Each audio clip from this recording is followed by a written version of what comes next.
Hello, human peoples. You're listening to the podcast network of Gamefully Unemployed.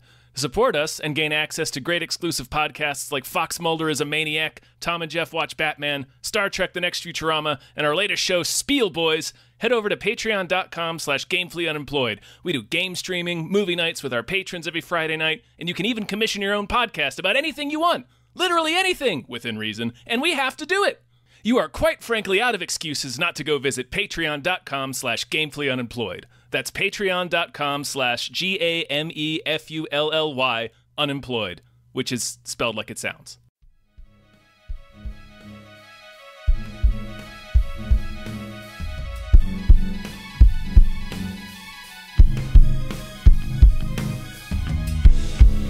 Hypecast mit Tom Reimann und David Bell.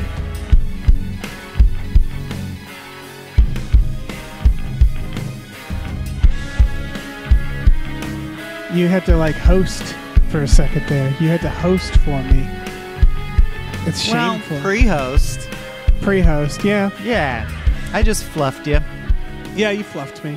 Hey, everybody. Hello.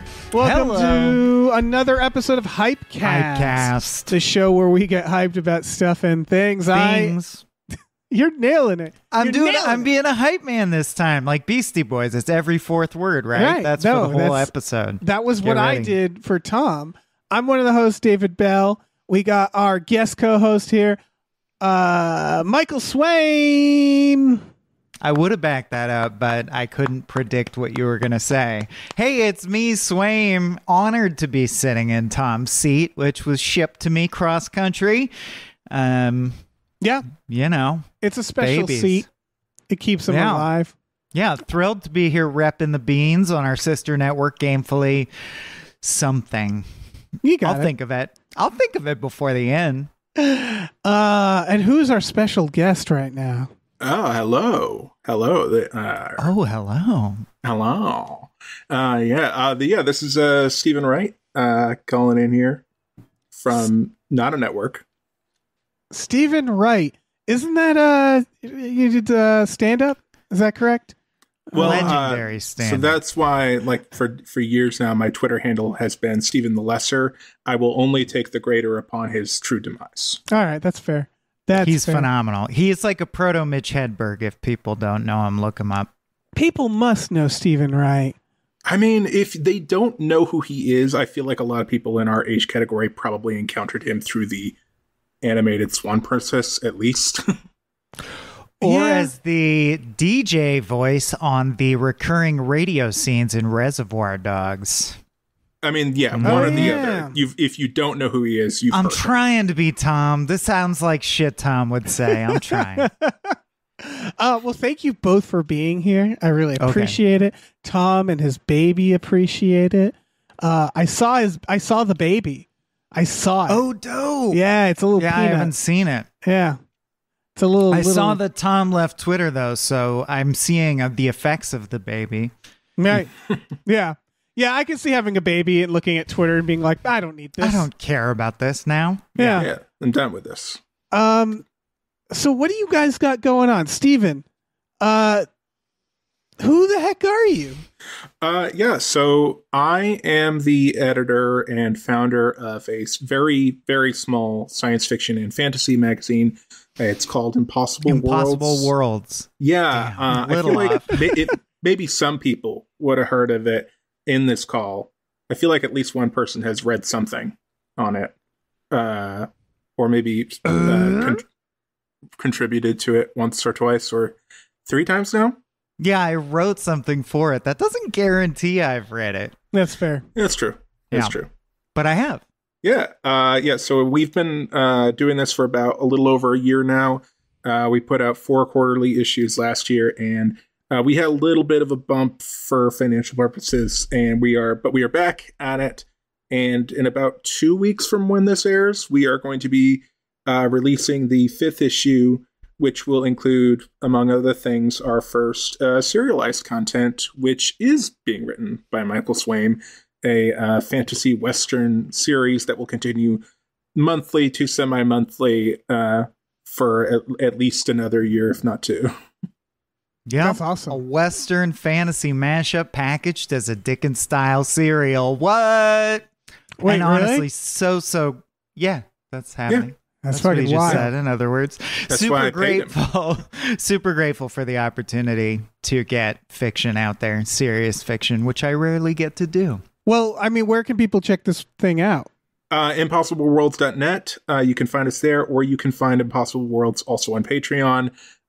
You can follow us on Blue Sky, the same Imposs Worlds, IMPOSS Worlds there, or Twitter easily. But our own website's probably the easiest way. Plus, you get to read the first 2 issues for free, see if you like it, or buy the second 2 in the meantime. So Cool. you can catch up a little bit.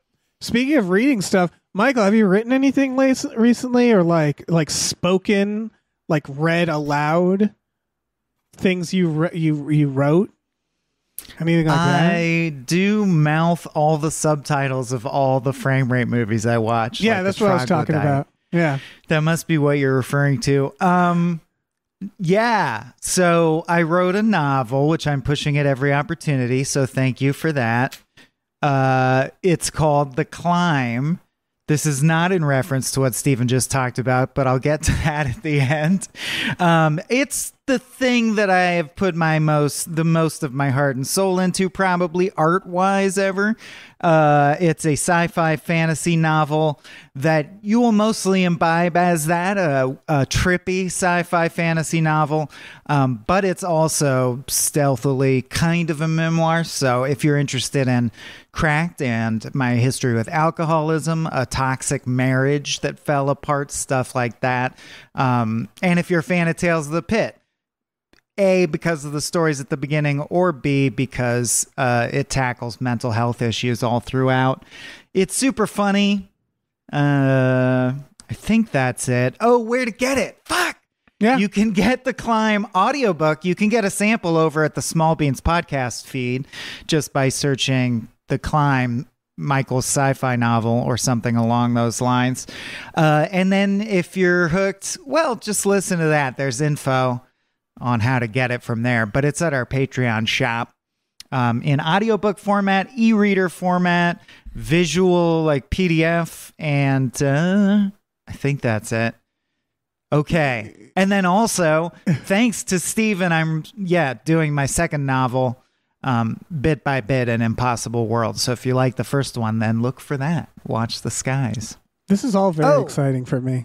And because I'm filling in for Tom, I'm also having a baby just to match Tom, to do what he's doing. Yeah. Oh, I see. Yeah, a little copycat action. Yeah, to catch. Well, hoping to goose the Patreon numbers a bit. Yeah, that's true though. Monetize the that's baby. our other big thing. We're having a baby, and I'm unemployed outside of this, so buy my audiobook. Yeah, I didn't know you were dropping the baby. Oh, telling people? Yeah, I'm telling people as of today. As of today, I'm telling people. Okay, it's official. Now I can finally bank jokes off of the baby, because I've wanted to have that in like anecdotes and shit. Congratulations. So it's time. Congratulations on creating life. Hi. God damn it. Yeah, we'll be like 6 months behind A Tom, baby- but we'll catch up. A baby is a lot like a movie, you know? It's back. Yeah, it's back. Sweet. Babies you guys are like back. movies? Too long, man. I'm sorry about that plug. Probably pissed people off. I mean, it's I'm ready. It's fine, man. I don't know. You guys got stuff going on. Speaking of stuff going on, we should probably thank some producers before we get officially started with the hype, because we have tons of trailers to talk about. A bunch of fucking, just a whole lot of big ones dropping. I think, what was it, D3? Is that what it's called? So they like dumped out The Disney Disney did. showcase. Yeah. But before or then, D23. Yeah. yeah, big ol' thank you to the following producers. Big thank you to @NerdNumbers.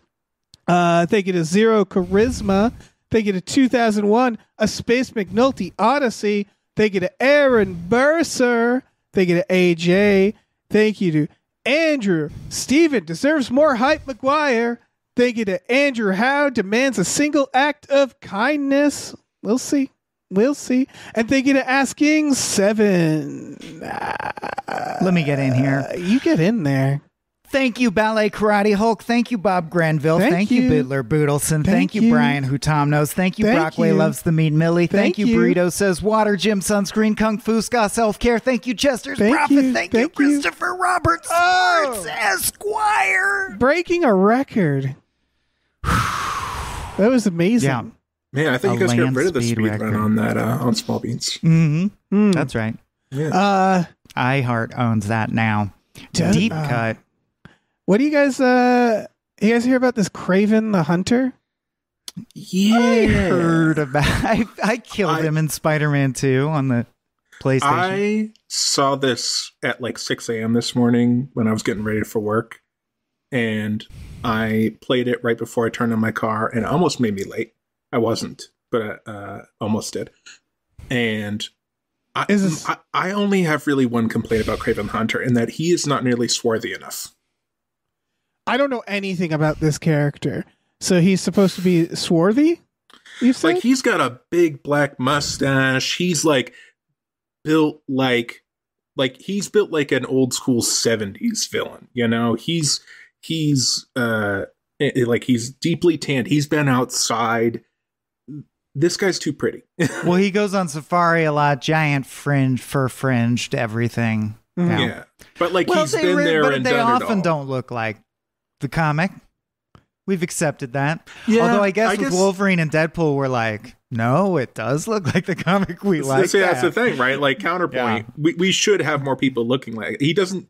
Like, Kraven the Hunter has always been drawn very large and just like he's a guy who smokes cigars and doesn't look like he has to put on airs about it.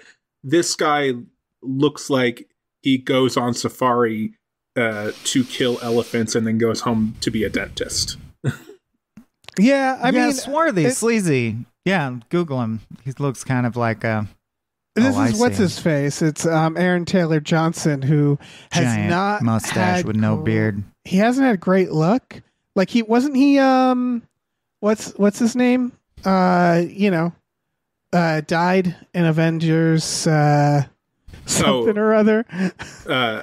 Quicksilver. He was Quicksilver. Yeah, so this is like his second go at like a Marvel-esque universe. This is the Morbius people, and it's the Madam Web people. So, third time's a charm, right? Like, it's gotta work at some point. And Madam Web. Oh, yeah. That's okay. Well, then there's no there's no hope or point talking about it. I consider him a mid-shelf villain regardless. I believe even in Spider-Man 2, which is already eroding in my memory. He's the because it's Venom. He's the midpoint villain. He's the sub-boss. He's the false villain, which is a fitting use of him. And I feel like the main thing this has to offer, especially if you watch the trailer, is Marvel-style wire and CG action fights where the dude moves like a wolf or on all fours. And Kraven the Hunter was more like equipment and traps based, as I recall, which I actually think would be more interesting is like a Muldoon. Yeah. See, but amped up to an absurd degree. But this just feels like, he moves like Black Panther or Beast or Split, the guy and McAvoy and Split even. And I'm like, I don't know. I've seen it. Yeah, like I was thinking about that too. I was like, he's known for like being a trap guy, a shock and awe guy. If I was going to make a Kraven the Hunter movie, I would make him Saw, but with animals. Is he just a guy? He's a rich. Yeah, he's rich. That's the thing. He's just a human, so he has to rely on equipment. Is the bit like this whole him having lion powers thing is completely brand new out of nowhere. Yeah. I've never seen this before. I'd have him track and eviscerate, people that I don't like personally. Right. That would be entertaining. Well, that was my other question. The Wet Bandits, first target. Wait, the Wet Bandits? Yeah, from Home Alone. Not the Sticky Bandits from Home Alone 2? Yeah. I guess it is. So they're doing this thing where they're taking villains, right? And they're giving them their own stories. Is he supposed to be a fucking, like a hunter? Like he kills cheetahs and wears their skin when he's like, not doing a supervillain scheme. Yeah, right. His background is literally the most dangerous game. He got tired of hunting animals, so he wants to hunt Spider-Man. So he's an asshole.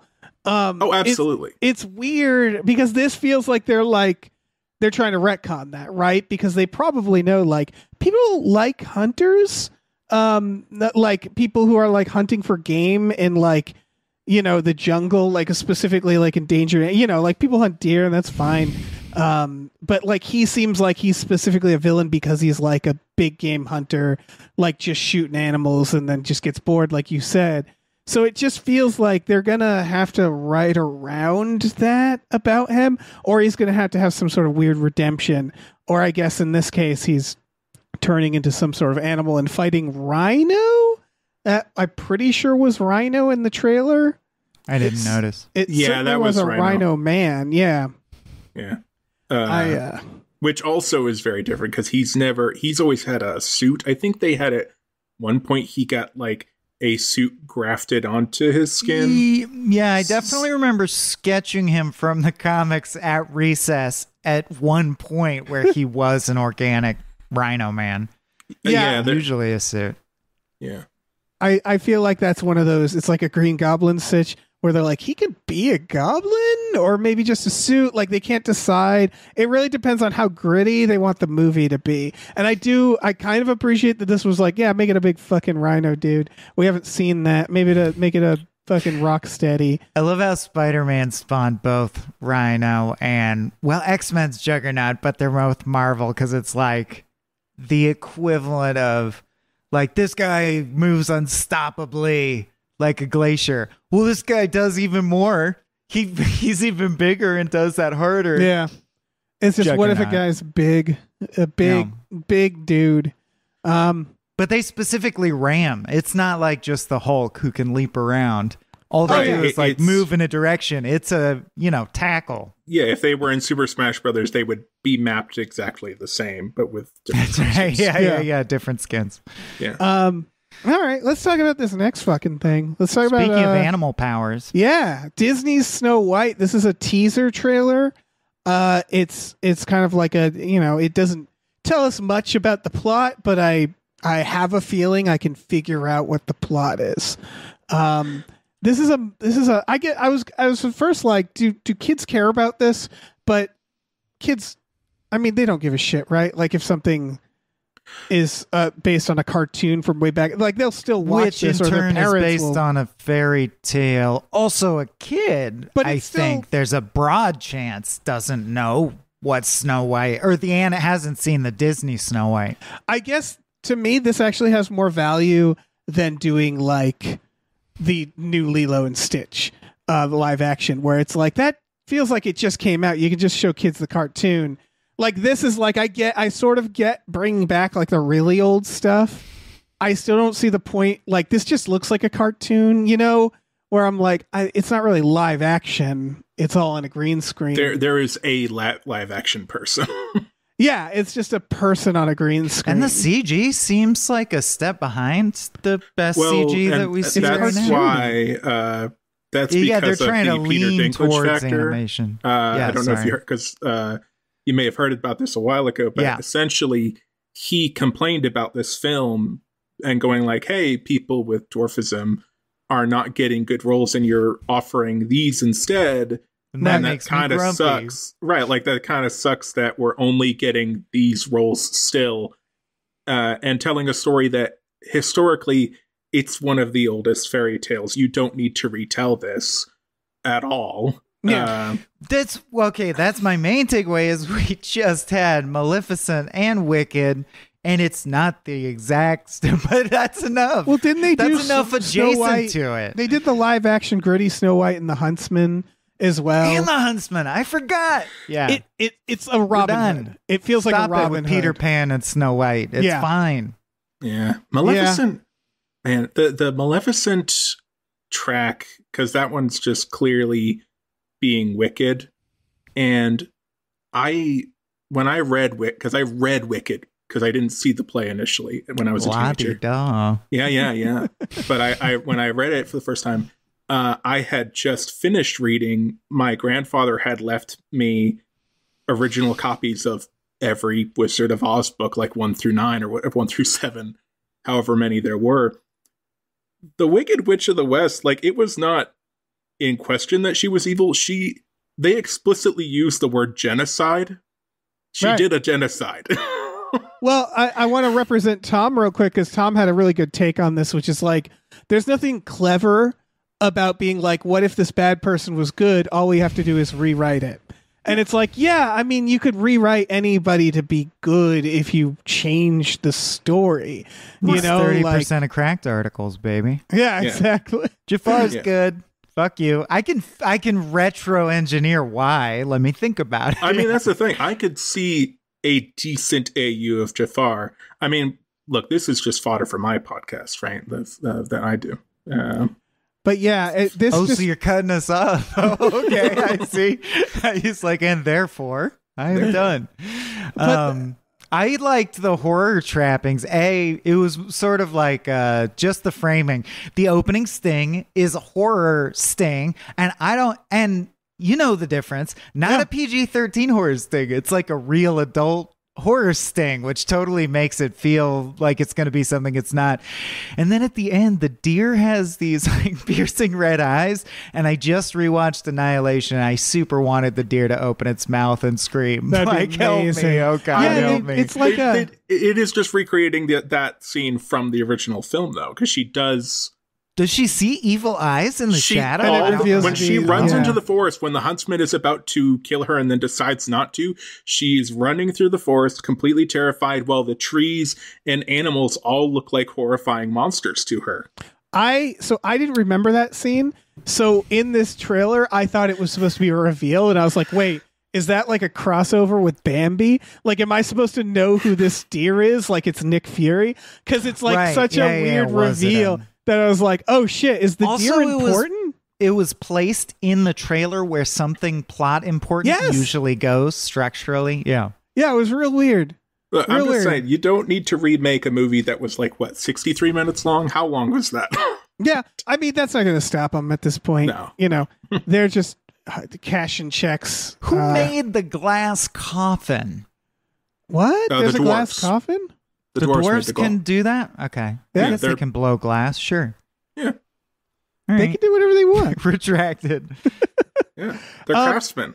The final thing I thought about this in, I guess, relation to the next trailer is I'm still not sure why for their live action films they're like, see, it's live action because there's no color. That's what makes it live action, is it's less like there's shots in this where everything gets bright and it's still like gray as fuck. Also, Lion King, this, and Lilo and Stitch are only half live action. They're CG Roger Rabbits. They're not live action. Yeah. No, they call them that, and it's like, like the Lion King, we'll get to that one.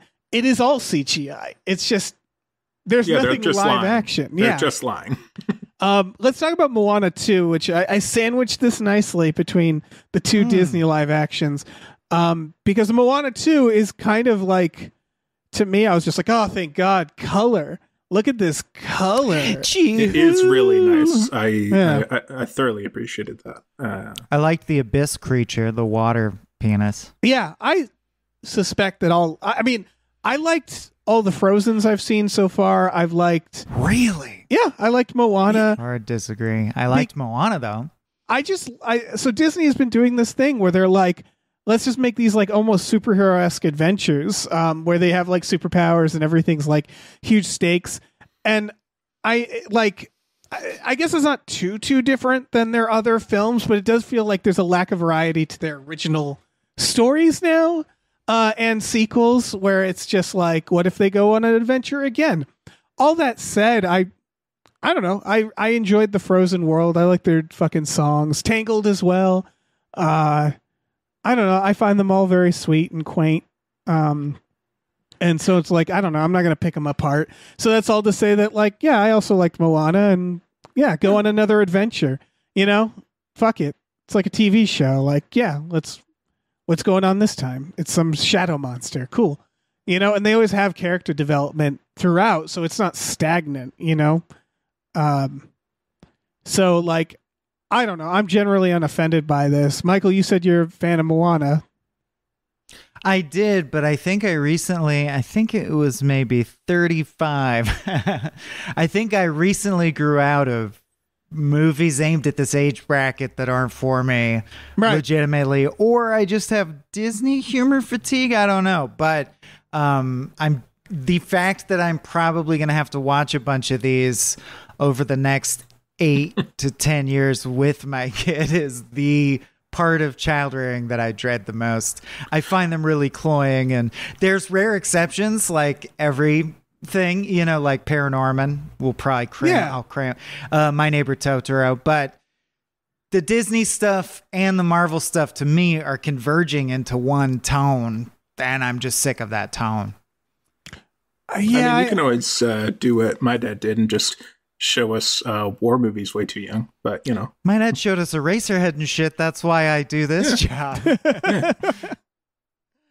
It's tough, man, because I don't know, every new parent, and there's been a lot of them lately.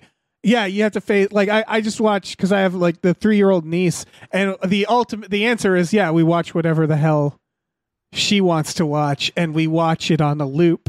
And like every time I go to visit my niece and nephews, I always leave with a new song stuck in my head because of that, where it's like they're just putting on this one music video. And then every time I go sharing. Yeah. No, I mean, my niece is in some weird music videos right now. We did it to our parents. I did it to my parents with Aladdin. My sister did it with Beauty and the Beast. And Labyrinth hundreds of times. Fascinated by the puppets. Yeah. Yeah. And now her daughter is doing it to her with Encanto. It's beautiful. It's hilarious. I harbored a lot of like resentment because The Land Before Time, I remember watching a bunch, and I was like, why did they let me watch that fucked up movie? That movie's so sad. And I finally asked my parents, I was like, why did you keep showing it to me? And they're like, you don't remember, do you? Every time we went to the library, you rented it. You wanted it. That was the movie you insisted on. We weren't being like, hey, fuck it, let's show them this movie a bunch. Like, no, that's the movie I wanted. I wanted to traumatize myself about Littlefoot's mother, apparently. Because kids are little weirdos. Should we talk about this Mufasa, the Lion King? Yes, dude. If I could kick it off, and then I'll back up. I like your notes. It sucks, but I have 2 pitches for things that would have been awesome, which is one, in extended Disney Lion King lore, Scar was initially called Ascari and got his scar from being led into a trap and bitten on the eye by a cobra. And the first Lion King in the Disney lore, Wow. Yeah. But what's not true, or this is true, but then my thing is not true. But the first one's based on Hamlet, famously, or you know, people know this. And I think it would be so awesome if this one was Cain and Abel, because we do like the origin of the schism between Mufasa and Scar. Of course, he's destined to kill him, because we see in this trailer Scar talk to someone about how he could be king, you know, which is envy of your brother. And then you do a thing where it turns out it was Mufasa who led him into the trap in a moment of weakness or jealousy or something. And then Scar kills him, and then in a post-credit scene, I don't know, he goes to the clouds. But they could actually do a Wicked here if they wanted to, and like if the background is like Mufasa sucked. You know, it's like Harry Potter learning about his dad. And this is how he becomes a hero. And I also think it should be a Road to Perdition thing, which I also just watched, where we find out he did a bunch of brutal shit to get where he is, and he makes a conscious decision not to tell Simba that, like to raise Simba without understanding the sacrifices he made. So alternatively, you make it, because if we're just going off of random classic film and such, you make it the Godfather, and you make it the Godfather, and he's Michael. Mufasa and Michael, they both start with M. It's right there. And then, I think you should make it like Old Boy, and Mufasa accidentally is tricked into fucking his daughter. And then he's like, guy's daughter, and he's like, whatever, daughter. I'm a lion. We're godless beasts. Doesn't Nala matter. is also doesn't And of matter. course, it should be called the Circle of Life, obviously. Yeah. Also, I think it's interesting that you can tell from this trailer that, again, the pivotal plot point is a wildebeest stampede. Yeah. And it's like, from a political No, it's an standpoint, elephant stampede. It's an elephant stampede. Sure. But I just love that, like, stampedes decide everything in the kingdom that is Pride Rock and the surrounding areas. Seems like the stampedes are the fucking Lion Kings That's around what you here. got to get a beat on. That's what you got to control. You need a lion to run on No More Stampedes. I was just That's their platform. That's platform. Yeah. I'm just Well, generally that's bummed. his big rock platform. Right. Yeah. You can get on the rock and then you won't get stampeded. It just seems like they don't have anything. Like, it feels like they're like, I don't know, the first Lion King, I don't remember what the goddamn live action, big air quotes live action one did, but Simba's like is a spoiled, royalty who takes it for granted and then, and then like has to earn the thing he took for granted, right? And like, it just didn't feel like there was a story before him where it's like, yeah, he comes from a long line of fucking royalty, fucking Lion Kings. And this one, they're like, but did you know that Mufasa also was like an orphan and had to earn it? It seems like and the I'm plot is diffuse filler, Exactly. is my suspicion, yeah. Yeah, and also everybody's still there. The bird is still there. The monkey's still there. I guess those are all just really old animals. Yo, you seen Lion King 1.5? No. Yeah. So in the sense that Lion King is a loose adaptation of Hamlet, it's a loose adaptation of Rosencrantz and Guildenstern Are Dead, which I actually think is pretty brilliant, and it's good. I mean, that's yeah. great. And then the second one is Romeo and Juliet. And Yeah. I'm honestly shocked And that the third they, one's shit. honestly, I think that they should have just gone for, let's tell a different Shakespeare with this. Yeah. If you, like, I mean, I don't think you're going to be able to figure out how to get Taming of the Shrew in there. They might. I mean, Titus honestly, Andronicus, he makes them eat the I mean, if you want to hyenas. go for the easy dunk, Timon of Athens. Sure, yeah. I mean, the formula works. So they figured out this cheat code where they're like, we can just take this fucking play and just stick lions and we're good. So I mean, that's like, you have the perfect formula. Why are you ignoring it? The formula, I think, should be refreshed, though, with different animals, Fantasia style. Like, Flamingos. dogs playing poker, flamingos doing the Tempest. I think and it should so all be on. the Blank I would King, watch though. Flamingo Tempest. Like, I think it should be like the Goose King and like always, and just the Animal King and just do a bunch of them. Julius Glengarry, Caesar. Glengibbon, Yeah. Yeah. hurling shit at each other. Yeah. Should we move to this next one? Mm-hmm. Skeleton Crew. This is the first, like, it seems like official swing Star Wars has. It's like, fuck it, we're doing a kids show. Obviously, like, Star Wars is kind of for kids. Movies are kids shows now. Yeah. And like, I mean, Lucas had this weird thing in his head with the prequels where he's like, kids don't watch things unless you put a bunch of kids in them. But like, most of the time it's kids stuff. But this is like, it seems to me like Goonies and Star Wars. It's a group of adventure kids finding an old Jedi temple and going on like a treasure hunt. And we've said in the past on the show, like, if you want to make a Star Wars, just pick a genre and set it in Star Wars. And it seems like they're actually doing it this time. Do you guys think this works? Or at least it looks like it works? This one really feels like it was designed to promote the already dead Disney Star Wars experience ride that was recently lambasted on the internet. The Like, what? the did you know 4-hour Jenny Nicholson viral video. Did you see that? Oh, right. Yeah. Yeah. Galaxy's Edge. Galaxy's Edge, yeah. Like, it feels like this is a thing that they planned to have you do with your kids in a 3D experience. Right. And then they turned it into a show instead. Like, as a kid, because I grew up reading all the Star Wars books. I was a homeschool kid. My mom worked at the library. I could order all of the Star Wars books I wanted. It was the best. And the ones that I liked the least were the ones about actual kids. I wanted the ones that didn't feel like they were talking down to me. And this has a little bit of that vibe that I feel like a kid would feel talked down to. Like, they might have fun with it if they're very young, but like once you hit that, Yeah, no, I agree with that. I think the secret to the Goonies was that they spoke like adults. You need the kids to have an edge to them. Like, I loved watching kids who sounded like adults. But these kids just seem like a bunch of stupid little kids. And I don't know, maybe, I don't know. I've the kids seen, feel sheltered. Yeah, it's a, I don't know. And we should be calling them younglings, because that's what they are officially. But like, maybe there's more of an edge to this. I just doubt it because it's Lucasfilm, right? Like, they're going to play it safe. It's funny mentioning Galaxy's Edge because like, I felt that about the new Twister, which I liked, but it felt like it was like made in anticipation of a ride. And like, that always feels silly of like, why would they make a movie for a ride? But it does feel like more and more they're pouring so much money. Like, Disney just announced all these additions to the theme park.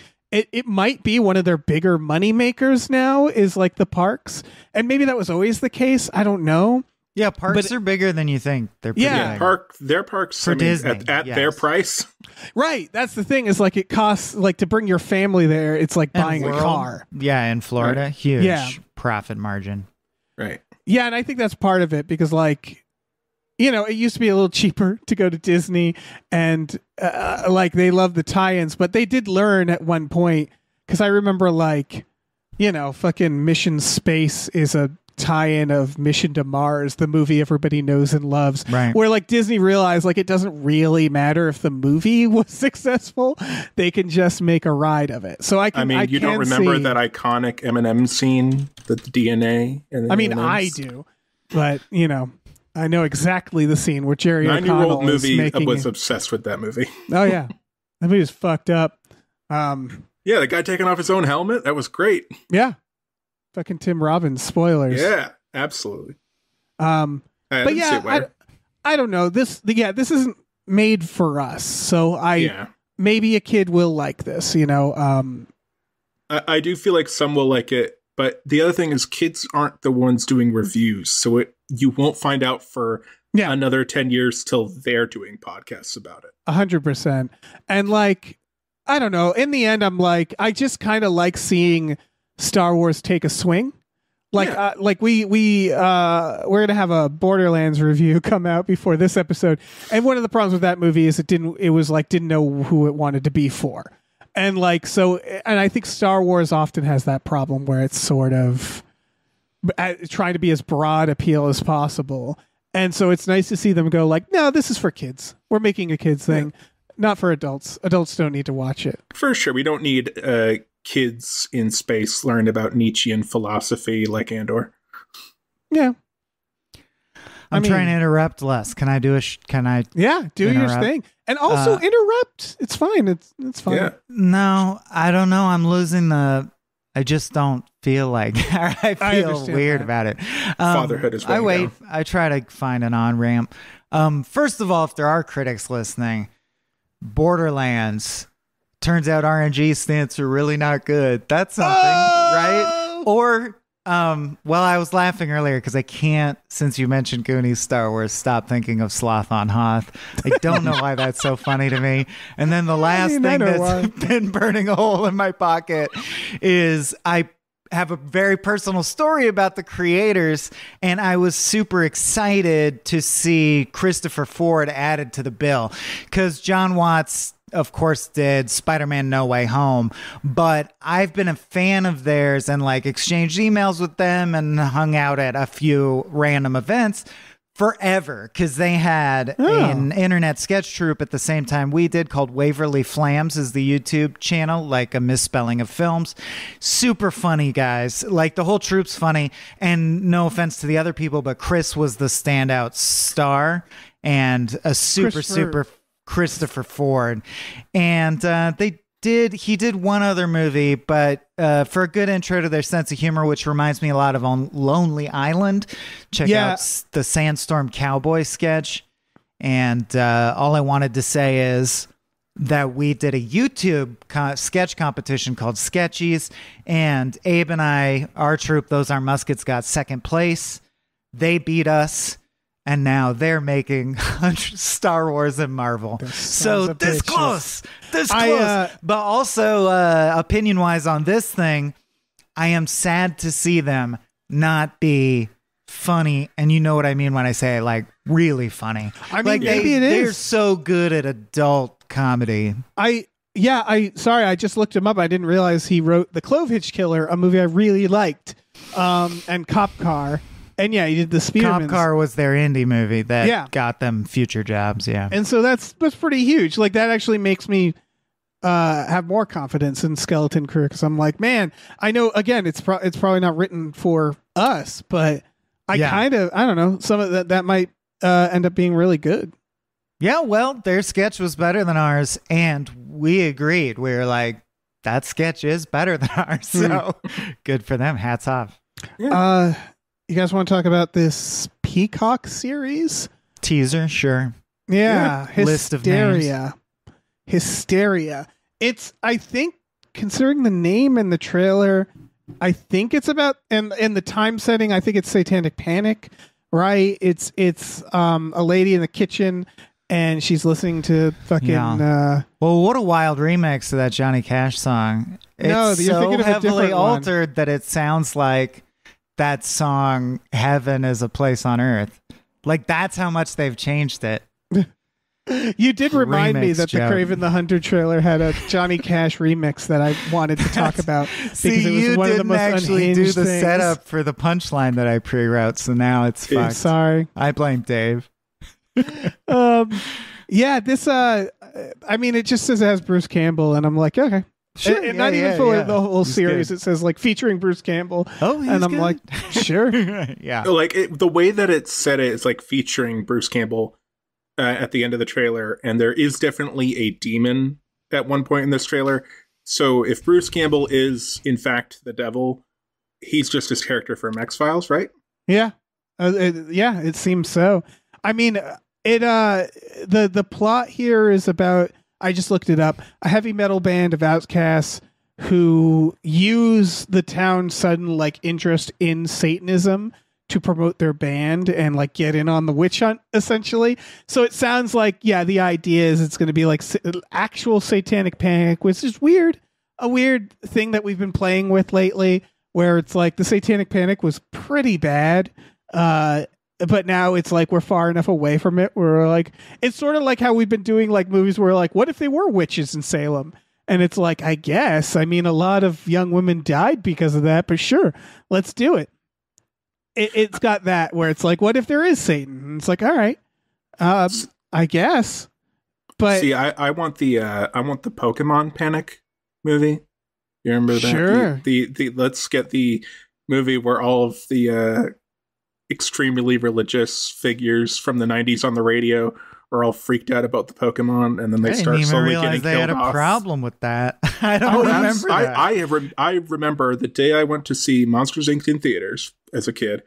On the radio on the way there, we turned it on, and the Christian radio channel, there was a guy screaming that Pokemon means pocket devils, pocket demons. Amazing. He didn't even translate it correctly, deliberately mistranslating it. My dad laughed the entire way to the movie. Honestly, I can see watching Pokemon and going like, I bet the devil's involved. This is the work of the Well, they devil. also thought that the cards were like teaching kids to gamble. Yeah, that's why yeah. Magic the Gathering got ousted in my elementary school. The gambling connection, yeah. That's very silly.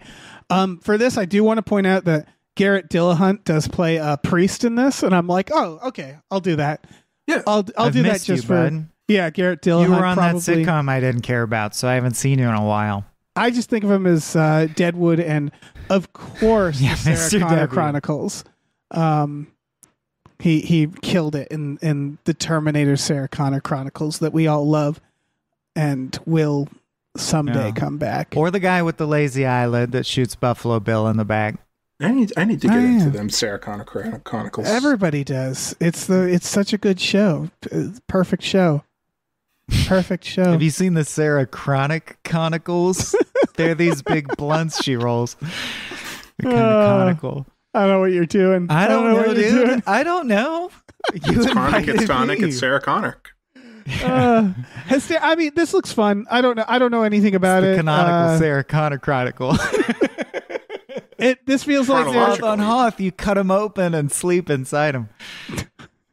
This looks like they're doing a Stranger Things, right? But like, could be good. Who knows? We could never hear about it again. I'm withholding judgment. Let's talk about Woman of the Hour. This is Anna Kendrick's directorial debut. It seems loosely based off of, like, I remember this story that there was a serial killer on a dating game. I don't think the serial killer actually got picked in reality, but I might not be. I might be wrong about that. I think he got picked, but they very quickly went backstage and were like, "Oh, this guy's weird," and then she didn't actually go. They're on the like, date "Don't with him. pick this guy. He's a serial killer. We put him on to spice things up." But yeah, and so it's Anna Kendrick as the lady on the dating game, picking the guy, and of course it doesn't seem to go well. Tony Hale is there because he's just everywhere. Is he the host? Yes. I think he's the host. Okay, of dating game. Okay. What do you guys think of this? I've been tired of true crime for a while, but I'm glad she's getting a shot. This is a thing that I would see on streaming 8 years from when it came out, and then give it a shot because I'm very bored and I've run out of other stuff in the meantime. I think crime is the missing word in my note, but I totally agree with that sentiment. I just wrote true stories aren't worth telling, but I guess crime.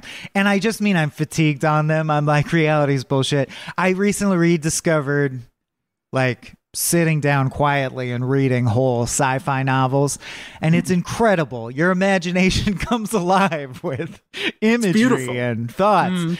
And I just like, more like, Woman of the How Are You Making a Movie I care so little about. That one didn't need a setup, that pre-written joke. I mean, I'm excited for this, frankly, because I think Anna Kendrick picked some really weird dramas. She did A Simple Favor, which was like another like mystery thriller that I remember being very like off and enjoyable. Like nothing amazing, but like I think she's got good taste. And so like in like weird thrillers, like 90s thriller stuff. And so the fact that she's going all in on this, the fact that she's directing it, I'm like, yeah, I want to see what that freak can do. Because I think also she might be like secretly a murderer. She's got that vibe. You know? Absolutely. Yeah. She's got a lot of darkness. She has killed at least 2 people. There's a lot of darkness behind those eyes, my point. So like I do get the true crime element, but this feels like it's so loosely based off the story that it doesn't even feel like true crime to me. It feels like they're like using that to nab the true crime crowd. You know what I mean? But I don't think it's going to be actually like based closely on that story. Maybe I'm wrong. I don't know. We got one more trailer. Yeah. Oh yeah. That's what I originally thought when I read the synopsis. I was like, oh shit. And I think that would be awesome if it turns out to be a switcheroo. I would watch that movie if she was actually the killer. Yeah. And she was just killing men who are trying to find love desperately in the 70s. That would be a fun little swap, especially to actually base it off a true story and then go completely off the rails. I'd be into that. Maxine Under the Skin, some like that vibe. Yeah. Tarantino's Woman of the Hour. Final trailer. This is a teaser. I saw this a while ago. This is The Monkey, folks. We have a King of King right here. This is, of course, Oz Perkins doing a adaptation of Stephen King's The Monkey, which is about a monkey. Yeah. I like the monkey in it. I like Oz Perkins. I think this story is from a collection called Skeleton Crew, speaking of previous movies in the episode. Weird, or it might be from 4 Seasons or whatever. Anyway, he has one called Skeleton Crew. I guess I'm going to abstain. I was revving up and I was really ready to spend a long time on this because Longlegs is the worst movie of the year, in my opinion. Very upsettingly bad. That's amazing. And your episode on it outraged me. And I want to release a frame rate that's just me alone. Screaming about it for an hour. Do it. And I was like, holy shit, this is my chance, but I'm going to abstain. Suffice to I don't need the yucky. Suffice to say, I think Osgood Perkins, is that his name? Yeah. Fucking sucks. Like, is a hack. Like, I love him. Should not get to make movies. I mean, he's Anthony Perkins' son, so you could call him a nepo baby if you wanted to. Everyone's a nepo baby. It's the only way. It's 90% of people who are in that industry. I have to. Oh, sorry, you go. I was going to say, I haven't seen Long Legs, so I would just want to be on just to continue to make up worse stuff that happens, just to make you even angrier, just to amp it up. And just like, no one will hear me, but I'll just be feeding lies into your ear. Well, I feel like I have to represent this now. I will say that, Drew Grant said this, and I have to echo it. Is that the director of Oddity could have gotten this because he made Oddity and Caveat, 2 movies that are based around making objects look terrifying. And I'm like... Yeah, good props. Yeah, it's like, oh shit, like give him the fucking monkey movie then. I will say this trailer knows what it has. And what I mean by that is it's just like produced by James Wan. We're neon. We've been killing it. Everybody loves fucking... Osgood Perkins, and everybody's talking about Long Legs. I feel like they rushed this trailer specifically for I'm that a little reason. worried about the box syndrome or the button. I forget which one it is. Great short story, stretched to, doesn't have enough legs for a movie. Doesn't have long legs. And the monkey, if I recall, is pretty simple and straightforward. Yeah. So, as someone who really liked Osgood Perkins, not just...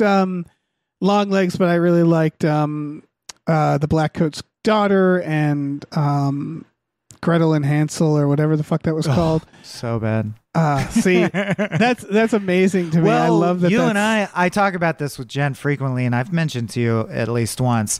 You are the most opposed in film opinion of anyone in my life, except weirdly, like I love your screenplays that you think of, but I hate every movie you love, and I love every movie you hate. But we do have crossover. Well, we should do a podcast. But where I mean the most films. of anyone that I know. Yeah, I know what you mean. I listen to We Just Watched, and I often do the opposite of what you recommend, and that's amazing. Delighted. That's really funny. I want to do something with that. Yeah. Because we're yin yangs, and then we have the little dots, the little balls. We could do a debate show where we balls. pick ones that we specifically disagree strongly on. I'm not even sure debate's the right word. It's like fascinating to me. Presenting your point. Yeah. Because it's not like we can win or lose, right? It's not like we can like convince each other. It's like people like what they like. And Steven could always be assigned the neutral position. Yeah. Oh, absolutely. It was all right. Yeah. I mean, maybe you it depends. I noticed that of the people in y'all circle, I tend to side with Abe. So we all love Abe. Yeah. Or just vibe with. Yeah. Team Abe. Well, Abe. me too, obviously. Yeah. Best friend status. Mm-hmm. Let's thank some more producers, and then we'll talk about news stories. Big old thank you to Dan Hackroyd. Thank you very much. Thank you to David Knife Boot Henson. Thank you. Thank you to Deborah's awesome. Barbara's great, and cancer can go to hell. Thank you. Thank you to Dracula, the bus driving vampire.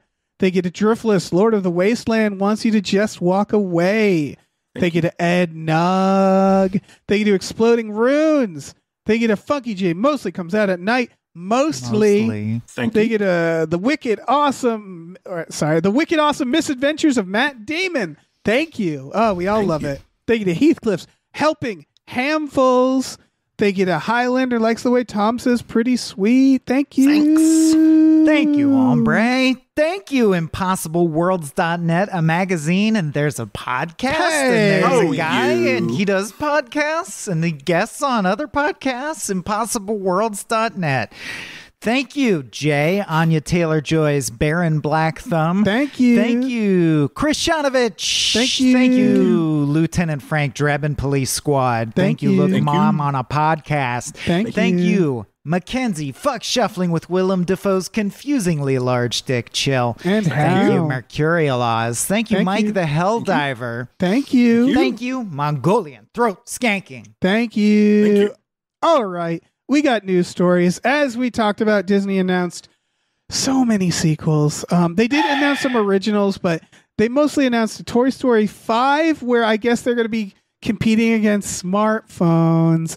And then there's a Frozen 3. That's and so then there's an ironic because they're Incredibles like, 3. can real toys beat screen time? And you're like, bitch, you're making a movie. Don't tell me to Also, go Right. touch grass. This is not your space. This is the 5th iteration of this movie Right. that I watch on a screen. Toy I still Stories- have not seen the 4th one. I do not plan to. They're always I haven't seen the 4th one, but for the longest streak there, it was like I kept walking out of them going like, oh, I guess they did it again. Like, I guess they made a good sequel again. They're a But, real like, Futurama. Yeah, they are good at wrapping it up, but then they do it again. Yeah. It's turning into Lord of the Rings endings where there's just so many of them. Well, they're just going to keep making them for as long as possible, but it seems like I don't know. It sounds like none of us saw Toy Story 4. Mike, did you see Toy Story 4? No, I was just imagining like a sentient VR helmet as you keep going into the future and just like eyes appear in your eyes. Hello. Oh God. Let me Staring hold right on. at you. What is? Yeah, I mean, it got No, all I good reviews. saw 1, 2, 3. Yeah, Toy Story 4 got all good reviews, so maybe it's also really I bet good. it's good. I've heard it's better than it sounds, but Yeah. I'm just diametrically opposed to going further than the 3rd one they ended it there. I mean, I get it. It's like you can use these figures to sort of talk about different aspects of childhood, and maybe they'll have a very like cool and poignant take on fucking screens, but like it's very There's stuff eye to say rolling. about screens, of course. It's Yeah. mostly obvious stuff. I mean, if you're gonna Yeah. if you're gonna do that, then the obvious thing is you just cross over with Wreck-It Ralph. But Yeah, fuck it. yeah, No, yeah, that's what it is. Is like I don't know what more is there to say about screens that Toy Story 5 will add to the conversation. Yeah. But I don't know. Maybe it's probably Yeah. good. Incredibles 3, like Incredibles 2 was fine, I guess. I don't know. I'm also at the age where I'm like, these aren't hurting me. You know, like I don't know. Like Incredibles 2 was really underwhelming I thought because so. Incredibles was such a pivotal moment for me that particular Incredibles year. was amazing. I thought very incredible. Fuck Yeah. me. Impact at the time, and the exact one that they don't need to make more of because Marvel stole the stage and just flooded us with those themes and tropes. Yeah. And has a similar comedic vibe. It's like the balance is more comedy in Incredibles, but it's still like 60-40 and 40-60. I just think it's Well, and that's I why had I'm- so much Marvel fatigue, I'm not gonna watch Incredibles, if Yeah. that makes sense. And that's why I'm more excited about the thing that I wrote it down here, which is that they did also sort of announce that Brad Bird is making another film that he's been wanting to make since before Iron Giant, which is called Ray Gun with 2 N's there, so Gunn, which is Very topical. a very big space noir thing. The IMDb said it was the story of the last human private detective Raymond Gunn in a future full of both humans and aliens, and like the storyboards, the Is art, it full of concept art. humans, or is there one human? He's the last Make up human your detective. mind. All the detectives are robots and stuff. Right, but in a So- future so world full of humans. Humans are anyway. obsolete as law enforcement, which Gotcha. I mean, considering today's law enforcement, may be a good thing. Yeah. But I bet but- he still acts exactly like a human, like law enforcement agent, which I find hard to believe. But he should fight Raygun, and Rafiki should also fight them. 100%. yes, Yeah, I think it seems like this was the stuff like these sequels are getting a lot of. Oh wait, no, it's not. Raygun isn't. I was just looking it up. It's not Disney, is it? It's Netflix. It's Netflix. Yeah, Yeah. exactly. Because I was gonna say where it's like I get it when they're like we're banking a bunch of sequels to make something new, but I don't know how true that is. It seems like so. Yeah, that is way more exciting to hear Brad Bird is up to another fucking animated thing because Well, and especially if you've seen the concept art, because like it's been in the ether before, and Yeah. it's proto Incredibles artwork. It's proto a bunch of other stuff. It is the sci-fi novels that I grew up reading as a kid, like that vibe of the Asimov Heinlein sphere of influence that inspired what I do today. It is like, this is the stuff that is why Impossible Worlds exists. Right. So I'm very pro this. I like everything Brad Bird has done is good, except for give us the Jurassic World movies. It really looks like Metropolis. Yeah. He did Tomorrowland, a movie that I think is underrated, but also fucking weird. We don't have to get into. But I do like Brad Bird's, like, his weird brain. Tomorrowland did give me the one really good big laugh when they just hit that kid with the car. Yeah. Yeah. I like the optimism of that movie for sure. Yeah. Yeah. There's just some To weird be fair, shit though, you watch so many videos of kids getting hit by cars and laugh at them that it's kind of like ingrained. Well, That's like a it makes thing you a about connoisseur, right? Yeah. Like you become a connoisseur with that stuff. You appreciate it good. My only thing is I feel like they really missed an opportunity to do Incredibles with a 3 as the E, Toy Story with a 5 as the S, and Frozen with a 3 as the E. Just really go for the fan four stick vibe. There's still That's time. right. There's still time. Yeah, Write to them. start a petition with a 1 as the I. Yeah. Other news is just the announcement that Tron Ares soundtrack is done by Nine Inch Nails. Which scans in the sense that there are like, we got them fucking them robots for the second one. Yeah, it's a fit. Yeah. And now we're getting Nine Inch Nails for this one. Yeah, that checks out. Then Depeche Mode next time. Yeah. I really liked Tron and Tron Legacy, and I've been going back and forth with this because they didn't give it to the director of Tron Legacy, which is wild to me. And then they're like, let's put Jared Leto in there. And I'm like, well, that's a bummer. And then they're like, and Gillian Anderson. And I'm like, stop. Like, why are you making me sort of excited for it? Like, I'm not a Nine Inch Nails fan, but that's Trent Reznor, right? He does some great fucking soundtracks. So like, this is another thing where the ambience, I think, like, I'm mid on Nine Inch Nails as a rock band, but the ambience is perfect. The tone is a match. I think his scores are good. He knows how to like stir certain emotions and tensions. So does that mean though? Because I was gonna say, is there a chance that this one is set in the 90s because of the Nine Inch Nails factor? But that can't be because it's still a sequel to the third one. No, yeah. And I love I just feel, last shout out, the Tron Legacy action sequences, some of the best that we've had in a long time. Tron Legacy is gorgeous. It's just not a good movie, but like if you cut those out and string them together, they're so good. It's got problems, but it's a beautiful film, great soundtrack.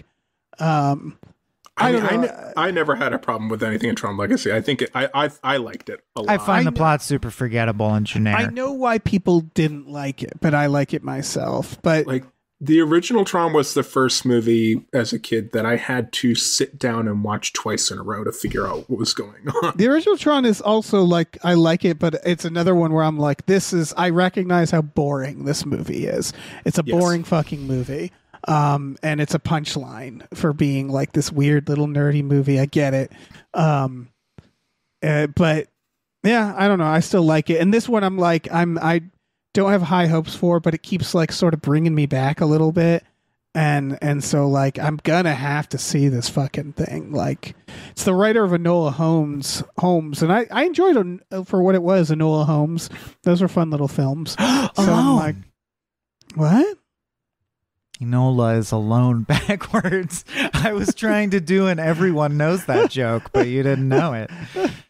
Well, it sounds like we can thank some more producers, right? Mm-hmm. All right. Big old thank you to Mr. Tell Your Wife how many Patreon subscriptions you have before you agree to buy a house. Thank you.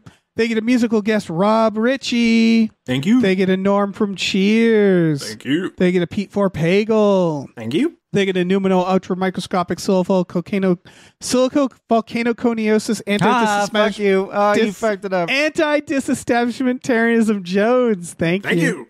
Rarely What's funny is it's sometimes easier to say without reading.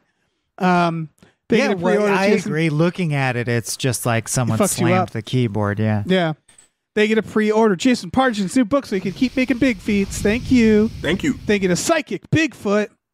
Thank you to Rev MD. Thank you to Ricky Cilantro.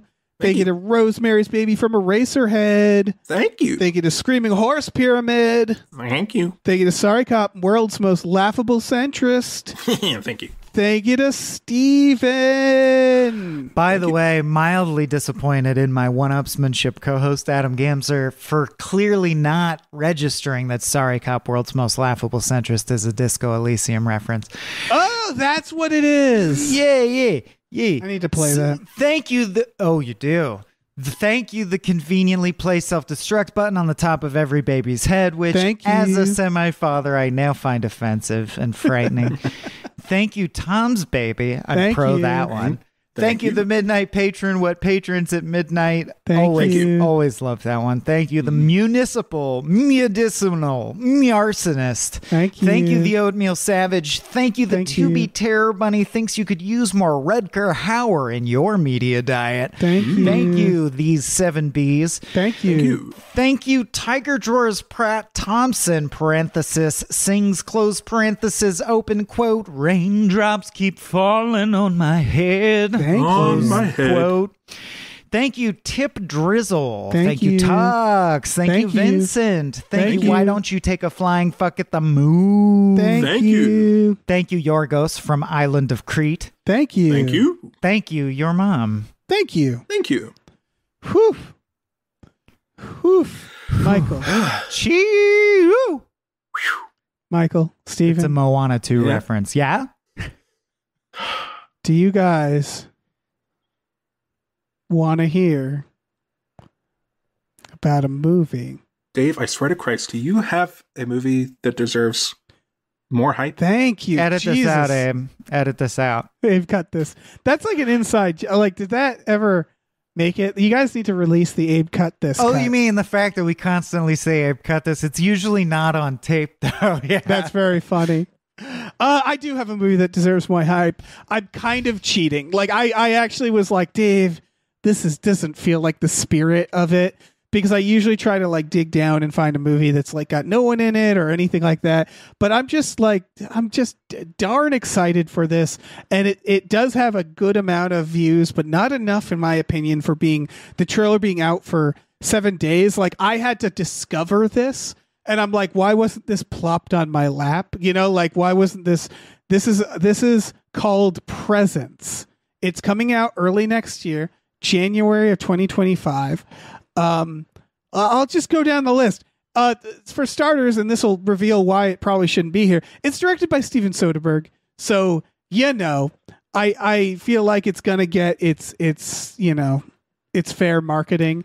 I feel like he's the ultimate underrated. Like, he kind of has is. this That's the weird thing. thing where he's forgotten in conversation despite banger after banger. Like, when people talk about greatest directors around me, at least, it's always, oh yeah, Colin, Spielberg, Kubrick. And people rarely, if ever, mention Soderbergh. And then you see the list of movies he made and you go, oh yeah. Right. Oh, yeah. He's amazing. He's like, he's like Tarantino, Spielberg level. Whatever. Yeah, he's a major talent. Yeah, and what's amazing about him is that his style weirdly is like very pronounced and yet works for multiple genres. What I mean is, like, Ocean's 11 and Contagion have a lot of the same DNA despite being completely different tones. And so for a ghost movie, which is what this is, I was like, fuck, has he made a ghost movie yet? That's perfect. This is also written by David Koepp, which, if you don't know that name, he did the screenplay for, I don't know, Jurassic Park, the first Sam Raimi Spider-Man. But he also wrote Ghost Town, the Ricky Gervais movie, which is pretty bad. This is the thing about David Koepp, is he's a workhorse, right? Like, I'm guessing Ricky Gervais wrote a lot of it. Yeah, it's just that he's written so many things. Yeah. And I'm so, like, he wrote, he wrote Jurassic Park, but he also wrote Crystal Skull, but he also wrote War of the Worlds, but he also wrote Zathura, like, and Spider-Man, and Panic Room, and Stir of Echoes, and Snake Eyes, and Mission Impossible. Yes, yeah. And The Shadow. So just all the movies. And so he wrote this. And I'm like, fuck, well, it's David Koepp. Stars Lucy Liu. It's getting great reviews. It's a film by Neon, who has been putting out a bunch of fucking horror, who's decided like we're the horror people now. Did you see his? It's the closest to horror. It truly is horrifying, and they don't mention it in this trailer, which that was weird. Unsane, yeah, shot on phones, so uncomfortable, so intense, good. Really good. Yeah. Again, Soderbergh, like he's just never disappointed me. I mean, pretty much like he's the other Whiteberg. I mean, you could have just said Soderbergh and given me a release date, and I would have been prepared for that date. Yeah. And so I like iceberg in my Soderbergh. I'm fucking done, dude. You will never have me back. If there's gone forever. Smoke bomb.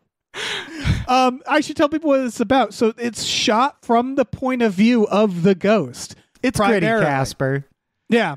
Yeah, it's a friendly ghost. No, it's a paranormal ghost movie from the perspective of the fucking ghost, POV shot, where I'm sure has been done before, but in my head I was like, why hasn't that been really done? Very similar vibe. Similar idea, yeah. Yeah. But for this, I'm sure purely coincidence.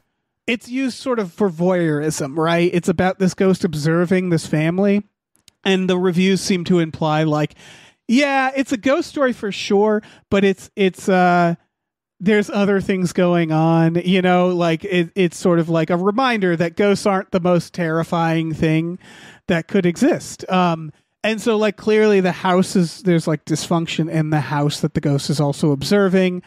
So it might have some creep factor, but it leans family drama, maybe? I think it's good. No, I think the drama is going to be pretty dark. Is it horror-y? I think it's horror. Okay.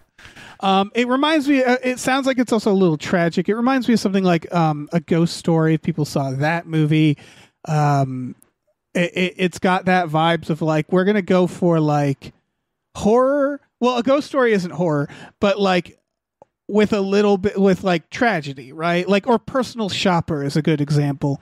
That movie is definitely a horror film, but it's also like emotional and traumatic as well, and kind of sad. And this feels like it's going to have a lot of that same pieces in it, and be kind of like a beautiful film. The teaser is just like this one shot out the window of this house.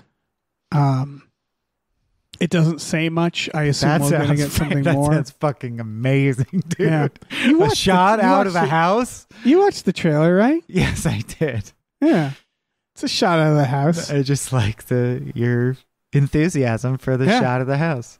I mean, it's a good shot. Oh, is it not a good shot? Yeah. Yeah. I think it's a good shot. And then at the end, the ghost will be followed by Andy Garcia's and his two henchmen. And that will lead into it'll be Presence a prequel. 12. Yeah. Secret prequel. Yeah. Yeah, fuck it. Why not? But yeah, I suggest everybody go watch the trailer for this. It looks delightful. And again, I feel like it's not one that I have to really sell to people. It's more of like, did you guys fucking know there's a Steven Soderbergh ghost movie about like coming out in like, 6 months? With a cinematographic gimmick, which he doesn't usually do. Well, actually he does. Sex, Lies, and Videotape. He loves to fuck with the medium. But literally, it's usually the medium that the film is shot on. He's known for that. I don't think he's done a gimmick like this, where it's like restricting how the thing is shot, which will be interesting. Yeah, it seems like a really cool idea. Like it's definitely a gimmick, but it's one of those gimmicks that like you can see why it works so well, where it's like, oh yeah, ghosts can be anywhere and see anything, kind of like a camera, kind of like just a movie. And so, like, it works really well, I think. Well, shit, we did it. We did an episode. Yay! Steven, Michael, thank you guys so much for being on this show. At the end of all things here, would you like to plug stuff once more? Patreon.com/smallbeans/shop. The novel's called The Climb. You can hear 3 hours of it on our podcast feed. Small Beans. ImpossibleWorlds.net. You can find all of the back issues of Impossible Worlds, as well as the weekend of the 29th, Labor Day weekend here coming up in August. You can get the digital release of issue 5. If you're going to Dragon Con in Atlanta, we will also be walking around promoting the magazine. We also have our own podcast called Fanfiction, which we're kind of slowing down production due to work, real life, but we do have a few episodes in the can still. That is, we've also had a couple people guest on that you might find interesting, where we talk about movies that we think could have been a little different and what we would do if we were given way too much money. Nice. I'd buy a bunch of cars and I'd make them fight each other. I'd make the cars fight each other. Also, patreon.com/gamefullyunemployed. That's where you are.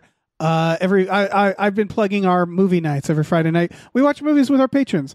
Beautiful movies like In Dreams. Everybody loves In Dreams with Annette Bening. So like if that psychs you up, if In Dreams with Annette Bening psychs you up, check it out. And that's it. Say goodbye, everybody. Goodbye. Hey, listen, our music is produced by Chris Corlew. You can find him on twitter.com as The Corlew, or go to shipwreckedsailor.bandcamp.com. Our channel artwork is produced by Michael Vincent Bramley. For more of his work, go to mvbramley.art. Our episode artwork is by Justin Brown, available on Twitter as Justin T. Brown or at artnessbyjustinbrown.com. And finally, additional artwork is by Starlene Hodge. You can find her work at starlenearts.com or on Twitter as StarleneX. Cool. Goodbye.